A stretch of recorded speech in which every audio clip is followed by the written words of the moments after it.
This great hymn is considered by many to be one of the best hymns the church has. It was given to us by the hymn writer Isaac Watts back in the 1700s, and it really does capture the beauty of the cross.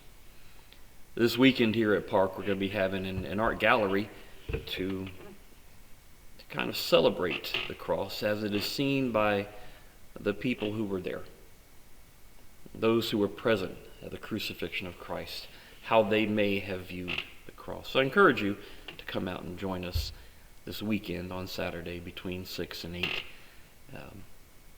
Enjoy what our members have presented, different views of the cross. But in thinking about this hymn, I think it's important that we see a little bit about what Isaac Watts was going through as he wrote this. Isaac Watts was a very unhealthy man from childhood until his death.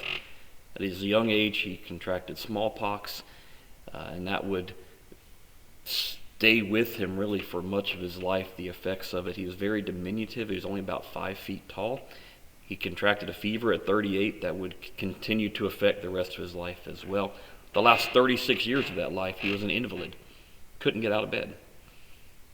And during that time, he was rejected by the one woman that he loved. He wanted to marry this woman, and she rejected him, saying that she loved the jewel of his excellent mind, but she could not admire the casket that contained it. And with all this going on, Isaac could have turned his gaze to his struggles. He could have had a lot of self-pity. He could have entered into great depression. He could have got angry at God and at the world. He could have said, I deserve so much better than this. And instead, he turned his gaze to the cross. And in this hymn, he uses this incredible adjective, the wondrous cross. It inspires a feeling of wonder and delight. For Isaac to look at the cross delighted him, because there he sees his Prince of Glory dying, his Savior going to this instrument of torture and death on his behalf. He says, when I survey the wondrous cross on which the Prince of Glory died, my richest gain I count as loss. And here his mind has got to be turning to what Paul writes in Philippians chapter 3, verses 4 through 11, when Paul recounts everything that he could cling to, everything that he could boast about, all of his accomplishments, all of his accolades, all of his great attributes, and the things that he has contributed to the Jewish society and now to the church. Paul says, none of that matters. It's all garbage. It's all rubbish in comparison to knowing Christ. And maybe this is what Isaac Watts was thinking too. All the great things that charm me most, all the vain things that charm me most,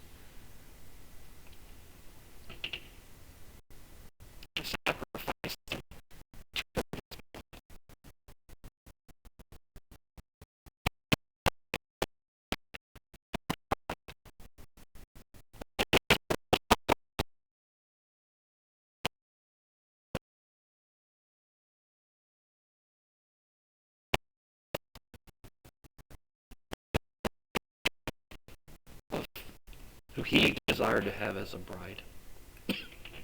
He had reason to boast. He said, I'm not going to do that. I'm not going to do that because I see the Prince of Glory. In Jesus Christ, we see the one who could boast, who could brag, who could demand praise. But we never hear that from Jesus. Instead, we see Jesus going obediently to the cross, knowing what is about to take place. This King of Glory laying down his life so that we could be saved. It has been said that the cross is the great leveling ground, because for those who are incredibly prideful and boast about themselves and all that they've accomplished, the cross reminds them that the depth of your sin was so great that the Prince of Glory had to be crucified to purchase your redemption.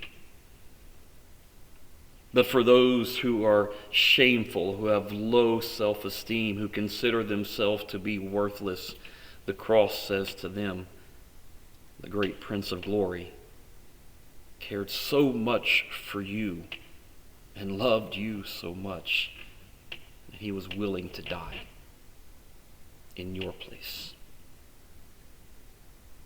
How do you view the cross today? Is it just a historical event?